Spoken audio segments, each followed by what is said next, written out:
Buonasera e ben ritrovati con l'informazione flash di New Sicilia. Di seguito i titoli più importanti del pomeriggio.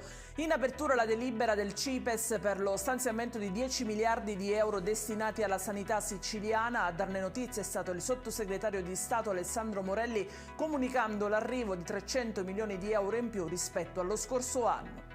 La cronaca con 3 arresti per estorsione ad Acireale, i fatti risalgono al 2013, sono accusati tutti e 3 gli uomini di aver minacciato ripetutamente diverse vittime a versare una ingente somma di denaro. I malviventi avrebbero anche vantato la loro appartenenza al clan Santa Paola.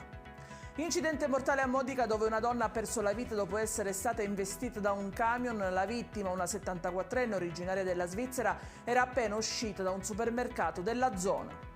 Una cicca di sigaretta nel vassoio degli arancini pronti per la frittura e teglie arrugginite, queste soltanto alcune delle gravissime carenze igienico-sanitarie scoperte in un laboratorio di uno storico bar di Via Etnea a Catania, trovati anche 2 lavoratori in nero.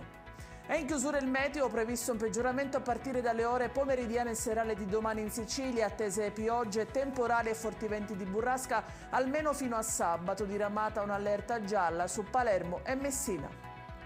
Ed è tutto per questa edizione. Io vi ricordo che i dettagli su queste notizie e molte altre li trovate sul nostro sito www.newsicilia.it e sui nostri canali social. Grazie per averci seguito, vi ricordo l'appuntamento di domani alle 13:30 con nuovi aggiornamenti. Arrivederci e buona serata.